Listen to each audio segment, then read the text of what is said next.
നമസ്കാരം കുമാറെ. ഒരു ബഹുസ്വരതയുള്ള നാടാണ് നമ്മുടെ ഭാരതം അല്ലേ? ഇവിടെ എല്ലാ മതക്കാർക്കും അല്ലെങ്കിൽ അവരുടേതായ സ്വാതന്ത്ര്യമുണ്ട്, അവരുടേതായ കാര്യങ്ങൾ നടത്താനുള്ള വ്യക്തി സ്വാതന്ത്ര്യം അനുവദിച്ചു കൊടുത്തിട്ടുണ്ട്. വേറെ അങ്ങനത്തെ കടുംപിടുത്തങ്ങളൊന്നും ഇല്ലാത്ത ഒരു നാടാണ്. പക്ഷേ ചില കാര്യങ്ങൾ വരുമ്പോൾ ചില മതവിഭാഗങ്ങൾക്ക് മാത്രം ഒരു പ്രത്യേകത വരുന്നു. എന്നാൽ മറ്റ് മതവിഭാഗങ്ങളെ ഒന്നും അംഗീകരിക്കാൻ ഇവർ തയ്യാറാകുന്നുമില്ല. ഈ പറയുന്നത് ഒരു കടങ്കഥ പോലെയാണെന്ന് കാണുന്നവർക്ക് തോന്നുന്നുണ്ടെങ്കിലും ഏറെക്കുറെ എല്ലാവർക്കും മനസ്സിലായിട്ടുണ്ടാവും ഇതാരെക്കുറിച്ചാണ് പറയുന്നത്, എന്താണ് പറയുന്നത് എന്നുള്ളത്. ഇപ്പോൾ അറിയാം, വിശുദ്ധ നോമ്പ് മാസമാണ്. ഇസ്ലാം മത വിശ്വാസികളെല്ലാം നോമ്പ് അനുഷ്ഠിക്കുകയാണ്. ശരിയാണ്, അവരുടെ വിശ്വാസമനുസരിച്ച് അവർക്ക് നോമ്പ് അനുഷ്ഠിക്കേണ്ട ഒരു മാസമാണ്. ശബരിമലക്കാലത്ത് നമ്മൾ ഹിന്ദുക്കൾ മണ്ഡല വ്രതം ആചരിക്കുന്നത് പോലെ തന്നെ അവരുടെ ചുറ്റുവട്ടങ്ങളനുസരിച്ചുള്ള നോമ്പ് എടുക്കുന്ന കാലമാണ്. പക്ഷേ അതുകൊണ്ട് നാട്ടിലുള്ള എല്ലാവരും നോമ്പെടുക്കണം എന്ന് പറഞ്ഞാൽ അത് എത്രത്തോളം അംഗീകരിക്കണം എന്നുള്ളത് ഒരു ചോദ്യമാണ് അല്ലേ? അല്ലെങ്കിൽ തിരിച്ചും ഇപ്പോൾ എല്ലാവരും എല്ലാം അംഗീകരിക്കാൻ തയ്യാറാണെങ്കിൽ ഓക്കെ. ഇപ്പോൾ മണ്ഡല വ്രതം നോക്കുന്ന കാലത്ത് ബ്രഹ്മചാര്യവും മാംസഭക്ഷണങ്ങൾ ഉപേക്ഷിച്ചുകൊണ്ടുള്ള ഒരു ജീവിത രീതി കൈക്കൊള്ളാൻ മറ്റ് മതസ്ഥർ, എത്ര ഇതര മതസ്ഥർ തയ്യാറാകുന്നു എന്നുള്ളതൊരു ചോദ്യമാണ്. അങ്ങനെയാണെങ്കിൽ ഈ പറയുന്നത് അംഗീകരിക്കാൻ 100% നമ്മളും റെഡിയാണ്. പക്ഷേ ഇത് ഒരു മതവിഭാഗത്തിൻ്റെ കാര്യം വരുമ്പോൾ മാത്രം എല്ലായിടത്തും ആദ്യകാലത്ത് അവർക്ക് ഭൂരിപക്ഷമുള്ള ജില്ലകളിലായിരുന്നു ഇത്തരത്തിലുള്ള പ്രശ്നമെങ്കിൽ അവിടുത്തെ സ്കൂളുകളിൽ ഉച്ചക്കഞ്ഞി പോലും ഇല്ലാത്ത ഒരു കാലമുണ്ടായിരുന്നു. അതൊക്കെ വാർത്തകൾ നിരന്തരം ഉണ്ടായിട്ടുണ്ട്. ഇപ്പോൾ ഈ മറ്റ് ഗൾഫ് രാജ്യങ്ങൾക്ക് സമാനമായി കേരളവും പതുക്കെ മാറുകയാണ് എന്നുള്ള ഒരു സൂചനകൾ നമുക്ക് കിട്ടി തുടങ്ങിയിട്ടുണ്ട്. ഇന്ന് രാവിലെ മലയാളത്തിലെ ഒരു പ്രമുഖ വാർത്താ ചാനലിലെ അവതാരകനോട് അതിൻ്റെ മോർണിംഗ് ഷോയ്ക്കിടയിൽ ഒരു ആൾ അഭിപ്രായപ്പെടുന്നുണ്ട്, ഇതൊരു വിശുദ്ധ മാസമാണ്, അതുകൊണ്ട് താങ്കൾ കയ്യിലിരിക്കുന്ന കോഫി കപ്പ് അത് ഉപേക്ഷിക്കുന്നത് നല്ലതാണെന്ന് പറയുന്നുണ്ട്. ഉടൻ തന്നെ ആങ്കർ തിരിച്ചു പറയുന്നുണ്ട്, ശരിയാണ്, ഞാൻ താങ്കളെ അംഗീകരിക്കുന്നു, ഞാൻ കോഫി കപ്പ് ഉപേക്ഷിച്ചിരിക്കുന്നു. ഇത് ഇപ്പോൾ ഈ പറഞ്ഞത് ഒരു ഭീഷണിയുടെ സ്വരത്തിലോ ഒന്നും അല്ല, ഒരു അപേക്ഷയായിട്ട് ഇതിൻ്റെ ഒരു പ്രേക്ഷകൻ പറയുന്നു, അയാൾ അത് കേൾക്കുന്നു. പക്ഷെ നാളെ ഒരു പക്ഷേ ഇത് ഭീഷണിയിൽ പറഞ്ഞേക്കാം. അതിൻ്റെ ഒരു സൂചന എന്നുള്ള നമ്മൾ പലയിടത്തും കണ്ടു തുടങ്ങിയിരിക്കുന്നു. ഇപ്പോൾ നോമ്പുകാലം എന്ന് പറയുമ്പോൾ തന്നെ കേരളത്തിൽ എല്ലാവരും നോമ്പെടുക്കണം എന്നുള്ളൊരു സ്ഥിതിയിലേക്ക് കാര്യങ്ങൾ പോവുകയാണ്. എങ്ങനെ കാണുന്നു ഈ വിഷയത്തെ? ഞാൻ ഈ ആമുഖത്തിൽ പറഞ്ഞതിന് എന്തെങ്കിലും ഒരു എതിരഭിപ്രായം ഉണ്ടെങ്കിൽ കുമാർ അതും പറയണം. ഇല്ല, എതിരഭിപ്രായമില്ല. നമുക്ക് ആ ദൃശ്യങ്ങൾ കണ്ടിട്ട് ചർച്ചയിലേക്ക് കടക്കാം. ശരി, നമുക്ക് ഇന്ന് രാവിലെ ആ ഒരു പ്രമുഖ വാർത്താ ചാനലിലെ ആ ദൃശ്യം നമുക്കത് കണ്ടിട്ട് തിരിച്ചു വരാം.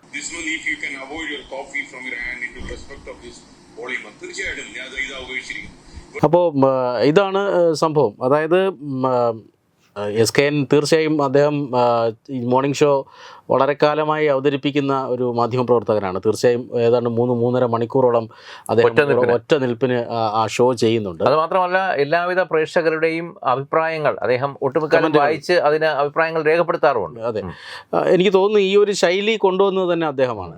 പിന്നീട് പല മാധ്യമങ്ങളും ഇതിനെ അനുകരിച്ചു പോകുന്നതൊക്കെ നമ്മൾ കണ്ടിട്ടുണ്ട്. അല്ല, അത് ഈ ന്യൂസ് റൂം അല്ലെങ്കിൽ ന്യൂസ് റൂമിൽ നിൽക്കുന്ന ആങ്കർ കോമൺ മാനോടൊപ്പം നിൽക്കുന്നു എന്നൊരു വരുത്തി തീർക്കൽ അദ്ദേഹം ബോധപൂർവം തന്നെ ശ്രമിക്കുന്നുണ്ട്. അതെ, തീർച്ചയായിട്ടും ഒരു ക്ലാസിക് ശൈലിയിലുള്ള വാർത്താ അവതരണത്തെ മാറ്റിമറിച്ചു, അല്ലെങ്കിൽ ഒരു ജനകീയത അതിലേക്ക് കൊണ്ടുവരുന്നു. പിന്നീട് അത് പല ഈ ചാനലുകളുടെ ഒക്കെ ഒരു റേറ്റിംഗിൽ വലിയ കുതിച്ചുചാട്ടം വരാൻ ഇതൊരു സഹായകമായി എന്ന് തന്നെ പറയണം. മറ്റ് ചാനലുകളും ഇത് അനുകരിക്കുന്നുണ്ട്.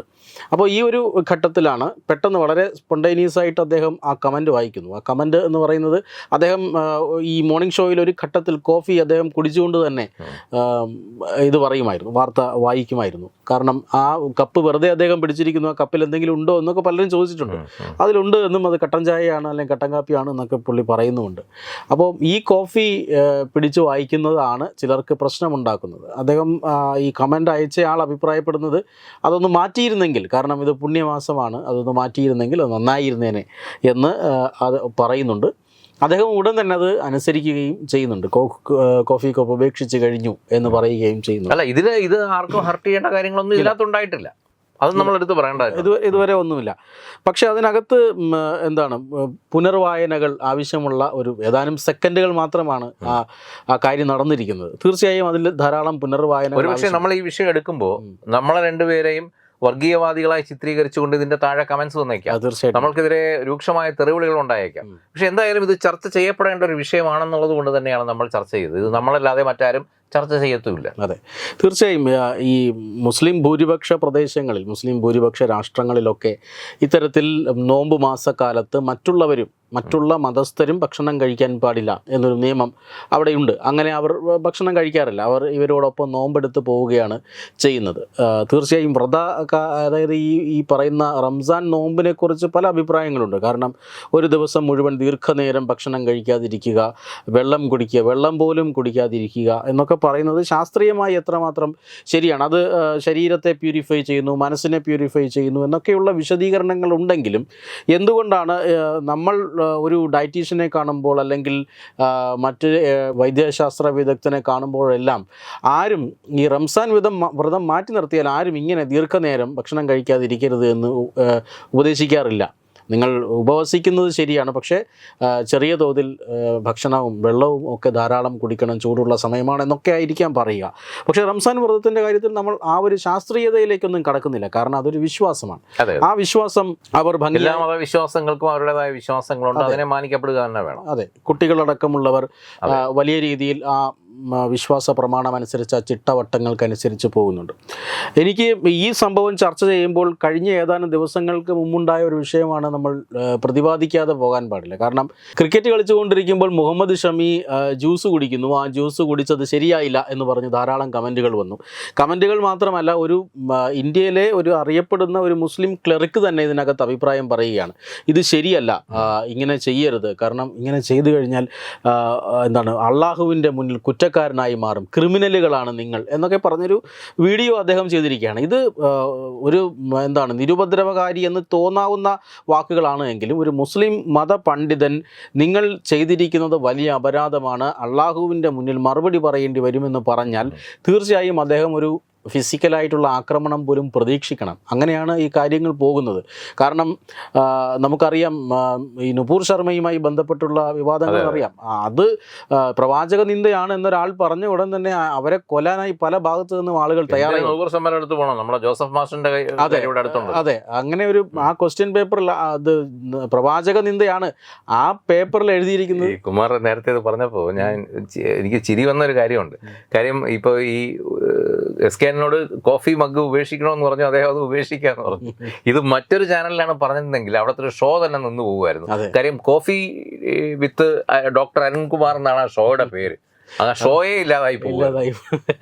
അതെ, അപ്പോൾ അത്തരത്തിലുള്ള പല ഇത് വരുന്നുണ്ട്. പക്ഷേ ഇത് വലിയ അപകടമാണ്. കാരണം നിങ്ങളിത് കുടിക്കുന്നു, ഇത് കുടിക്കരുത്. പക്ഷേ അത് മുഹമ്മദ് ഷമിയോടാണ് പറഞ്ഞത്. പക്ഷേ അവിടെയും ഇസ്ലാമിക മതവിശ്വാസിയാണ് എങ്കിൽ പോലും മുഹമ്മദ് ഷമിക്ക് നോമ്പ് നോക്കാനും നോക്കാതിരിക്കാനും ഉള്ള അവകാശം ഇന്ത്യൻ ഭരണഘടന നൽകുന്നുണ്ട്.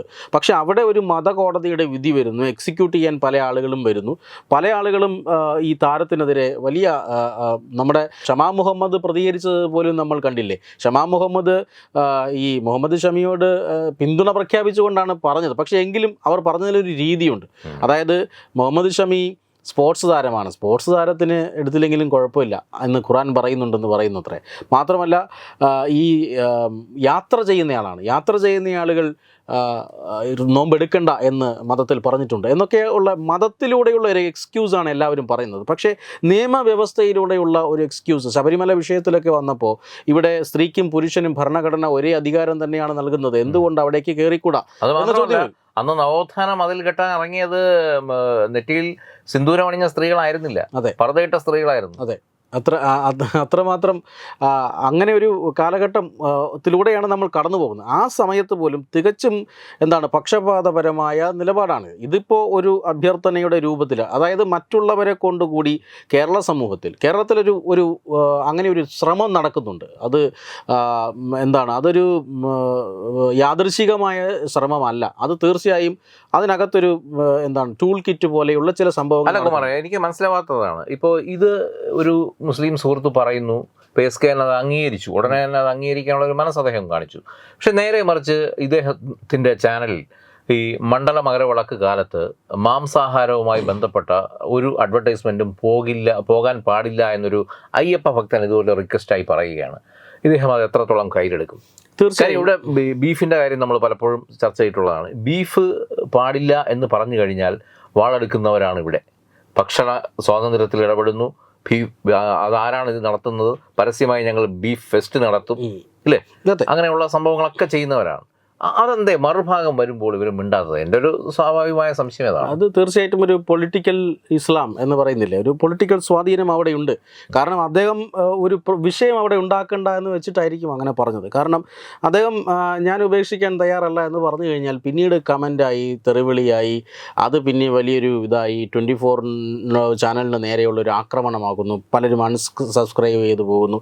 ഒരു കടുത്ത മത്സരം നിലനിൽക്കുന്ന ഒരു മേഖല കൂടിയാണ്. അവിടെ ഇങ്ങനെ ഒരു പ്രശ്നം അനാവശ്യമായി ഉണ്ടാകണ്ട എന്ന് വെച്ചിട്ടായിരിക്കാം. പക്ഷേ SKN നമുക്കറിയാം കൃത്യമായ ഒരു മതേതര ജനാധിപത്യ ക്രെഡൻഷ്യൽസ് ഉള്ള ഒരു മാധ്യമപ്രവർത്തകനാണ്. ആ മാധ്യമപ്രവർത്തകൻ തീർച്ചയായും ഇങ്ങനെ ഒരു വിശദീകരണമല്ല നൽകേണ്ടത്.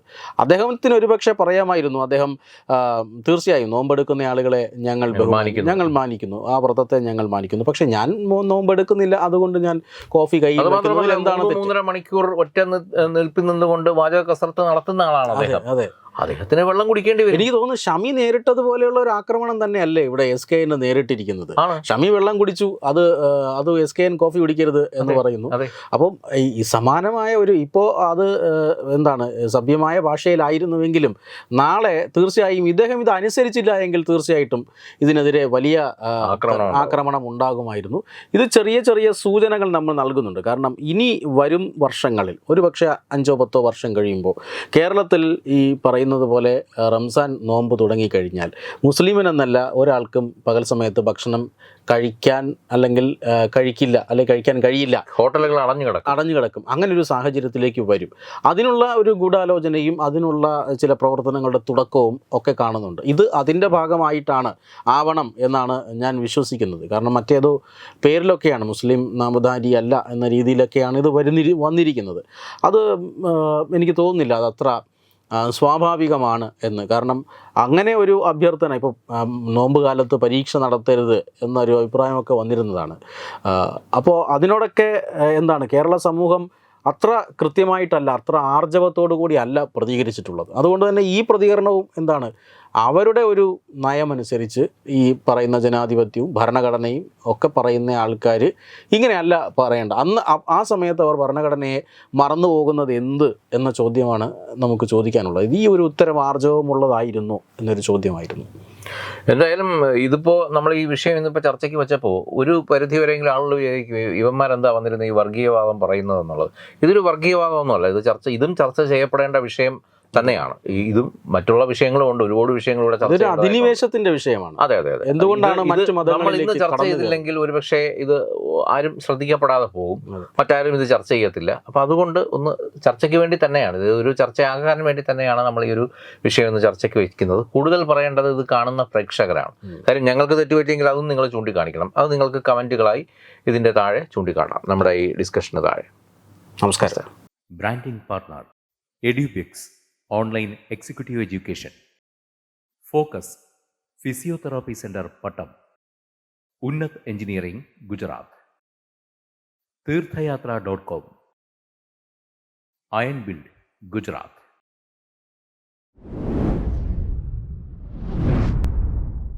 തുമ്പമൺ ശ്രീ വടക്കുംനാഥൻ ക്ഷേത്രം, അമ്പലക്കടവ്, പത്തനംതിട്ട. ശ്രീമദ് സ്കന്ദപുരാണ മഹാസത്രം 2025 മെയ് 11 മുതൽ 18 വരെ. ബ്രഹ്മശ്രീ മുംബൈ ചന്ദ്രശേഖര ശർമ്മയുടെ മുഖ്യ കാർമ്മികത്വത്തിൽ മഹാഗണപതി ഹോമം, സ്കന്ദപുരാണ പാരായണം, മഹത് പ്രഭാഷണങ്ങൾ, പൂജഹോമാദികൾ, കലാസാംസ്കാരിക പരിപാടികൾ.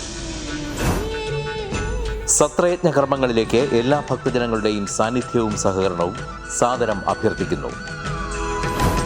മഹാസത്രവേദിയിൽ മെയ് 18 പഴനി അരുൾമിക ദണ്ഡായുധപാണി സ്വാമി ദേവസ്ഥാന അർച്ചക സ്ഥാനികർ ശ്രീസെൽവ സുബ്രഹ്മണ്യ ശിവശാരിയാരുടെ മുഖ്യ കാർമ്മികത്വത്തിൽ നടക്കുന്ന അതിശ്രേഷ്ഠവും സർവൈശ്വര്യദായകവുമായ സ്കന്ദഹോമം. സ്കന്ദമഹാപുരാണ സത്രത്തിന്റെ ആദിമധ്യാന്തമുള്ള സമ്പൂർണ്ണ തത്സമയ കാഴ്ച തത്വമയി നെറ്റ്വർക്കിൽ.